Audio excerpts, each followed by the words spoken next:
It's exactly 3 p.m. in Cairo. Ladies and gentlemen, welcome to our news bulletin. And we start right away with the headlines with my dear colleague, Mahisti. Hello, Mahisti. Hello, Hanan, and hello, our dear viewers. And now we start with a look at the headlines. Foreign Minister Badr Abdelati and Ugandan Minister of International Relations joined the press conference following talks in Cairo. Syrian forces says they are battling insurgents north of the strategic Hama after pushing them. And Israeli occupation forces advance in southern Gaza's Khan Yunis kill 20 across the enclave.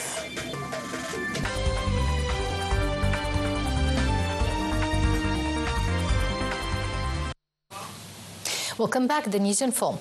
Minister of Foreign Affairs, Migration and Egyptian Expatriates Badr Abdelati said that Egypt and Uganda are keen to enhance bilateral ties, adding that a businessman council will be launched to enhance joint economic ties. At a press conference with visiting Ugandan Minister of International Relations Henry Okello Oryem, following talks on Wednesday, Abdelati asserted that Egypt is committed to support Uganda in confronting terrorism. For his part, Ugandan minister appreciated warm Egyptian hospitality, saying that the talks probed commercial and investment opportunities between two countries. He also thanked Egypt for bolstering Uganda in its confrontation of terrorism, also adding that Uganda will continue cooperation with Egypt at African and regional levels. The meeting tackled also means of boosting distinguished bilateral relations in various domains, as well as continental, regional, and international affairs of common interest.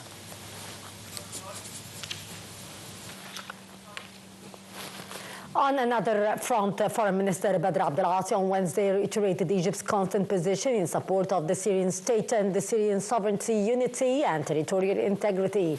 Over a phone call he received from his Syrian counterpart, Bassem Sabbagh, the top diplomat asserted the paramount importance of protecting civilians. The call probed the means of pan-Arab support to the Syrian state, especially within the Arab League, amid latest developments in the northern Syrian territories, especially Idlib and Aleppo. Abdelati listened to an explanation and evaluation from the Syrian minister over the latest developments and expressed concern toward the repercussions on stability in Syria and beyond. Moving on to the latest developments in Syria. Syria said Wednesday its counter-offensive backed by Russian air power has pushed back insurgents attempting to advance the strategic central city of Hama. Syrian state media Sana said insurgents retreated some 20 kilometers from the north of governmental Hama, and that government forces are stemming their advance after seizing parts of the northern city of Aleppo. The latest flare-up in Syria's war comes after forces opposed to President Bashar al-Assad over the past days captured less parts of Aleppo as well as towns and villages in southern parts of the northwestern Idlib province. Jair Pedersen, the UN Special Envoy for Syria, said Tuesday tens of thousands have been displaced by the fresh fighting.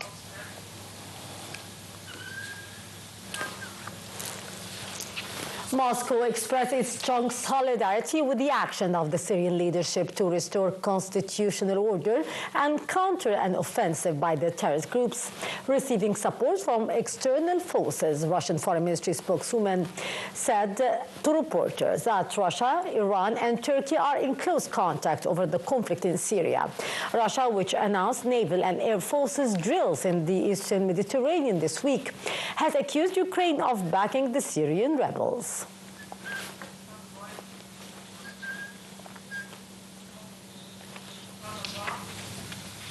Well, the Pentagon said U.S. military carried out a strike in self-defense against weapon systems in eastern Syria on Tuesday. Pentagon spokesman Major General Ray Ryder told reporters that the strike came after projectiles were launched towards U.S. troops at military support site Euphrates. He stressed that these self-defense actions were not linked to any broader activities in northwest Syria by other groups. He added also that the military was looking into who launched the attacks against U.S. troops, but said that Iran-backed forces have carried out attacks in the past from the area. Ryder added that Syrian military forces were also in the region.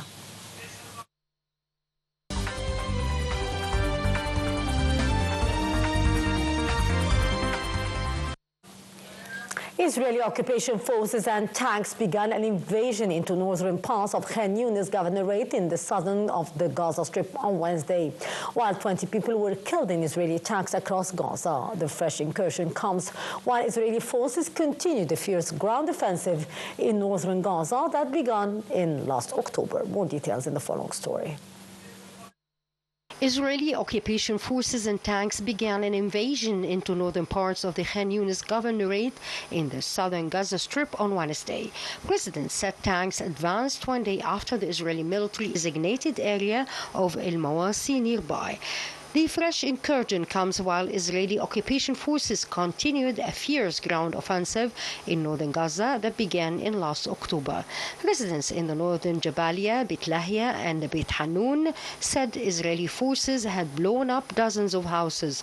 Palestinians say Israel's army is trying to drive people out of the northern edge of Gaza with forced evacuations and bombardments to create a buffer zone. Meanwhile, medics said 20 people were killed in Israeli attacks across Gaza. 11 people were killed in 3 airstrikes on areas in central Gaza, including 6 children and 1 medic. 5 of the dead have been queuing outside a bakery.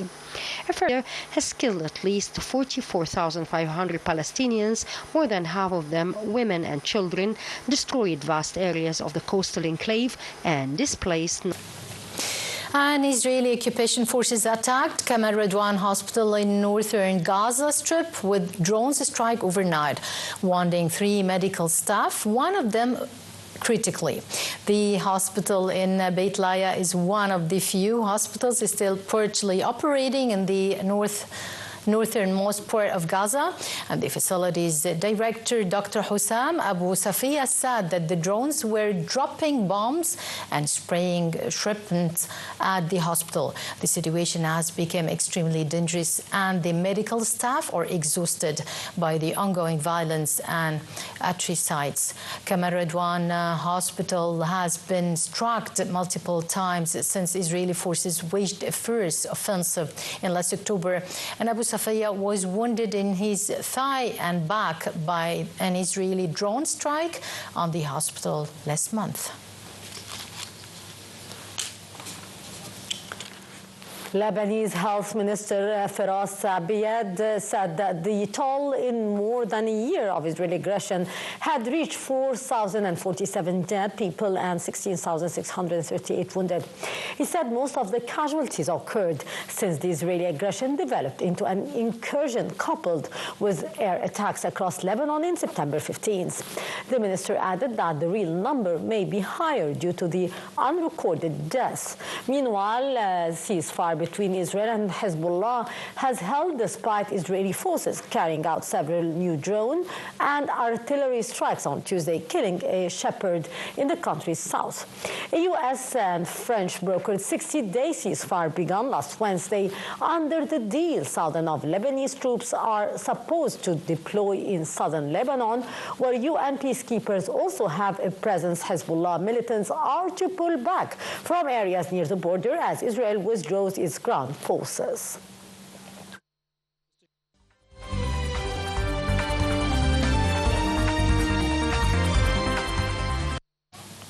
Still ahead in our political news and moving on to the latest development in South Korea as South Korea's opposition moved to impeach President Yoon Suk-yeol on Wednesday after his extraordinary but short-lived imposition of martial law that brought thousands of protesters to the streets.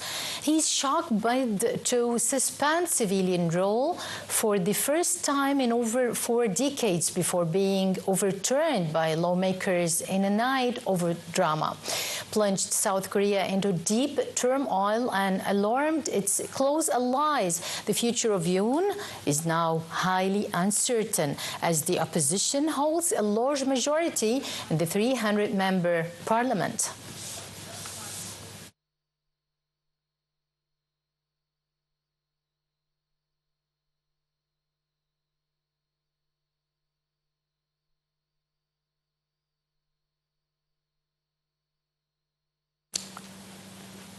France's government on Wednesday faces a no-confidence vote that could spell the end of the short-lived administration of Prime Minister Michel Barnier, plunging the country into political chaos. The National Assembly is due to debate 2 motions brought by the hard left and the far right in a standoff with Barnier over the budget, which saw the Prime Minister force through the social security budget without a vote.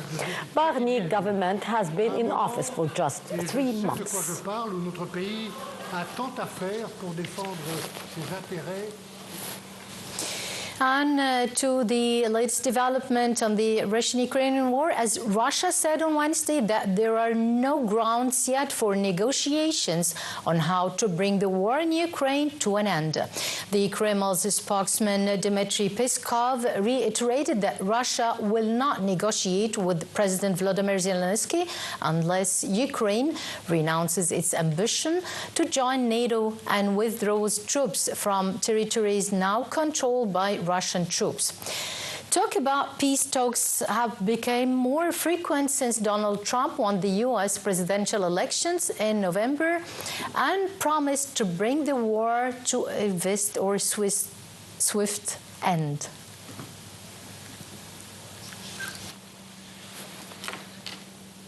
The United Nations on Wednesday sought $47 billion in aid for 2025 to help around 190 million people fleeing conflict and battling starvation at a time when this year's appeal is not even half funded. The United Nations new humanitarian chief, Tom Fletcher, said in Geneva that the world is on fire, acknowledging he was looking ahead to 2025 with dread. Launching the global humanitarian overview, Fletcher acknowledged that the UN and its partners would not be able to reach all of those in need, warning that the convergence of the conflict and the climate change had created a perfect storm of needs. The UN humanitarian chief noted that wars in Gaza, Sudan, and Ukraine are marked by the ferocity and intensity of the killing, the complete disregard for the international law, and deliberate obstruction of the UN humanitarian movement's efforts to save lives. As of last month, only 43% of the $50 billion appeal for this year had been met.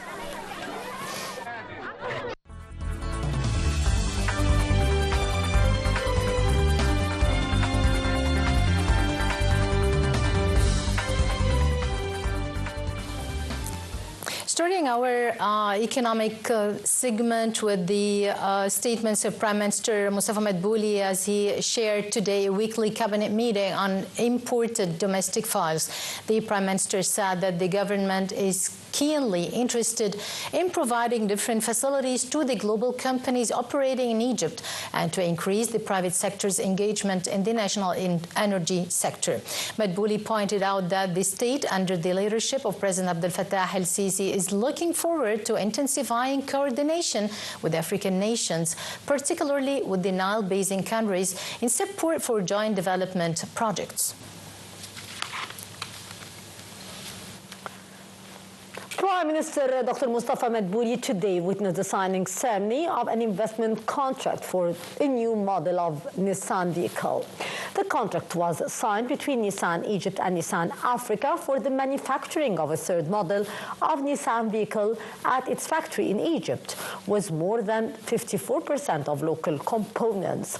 The global automaker said it will pump some $45 million in investments in this project, along with $2 billion of additional investments to increase the productive capacity of 3 models to more than 30,000 vehicles annually as of 2025.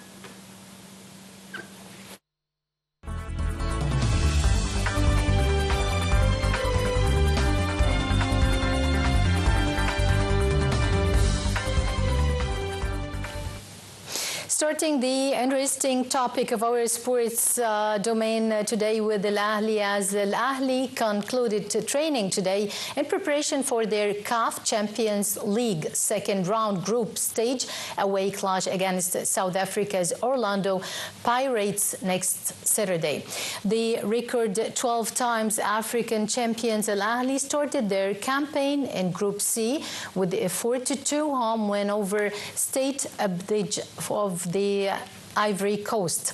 The Cairo football giants were paired with the Orlando Pirates of South Africa, Chabab Belouizdad of Algeria, and State Abidjan of the Ivory Coast in Group C. The Cairo Red Devils, coached by the Swiss Marcel Koller, are unbeaten in 24 Champions League matches since a 5-2 loss of Mamelodi Sundowns in South Africa early last year.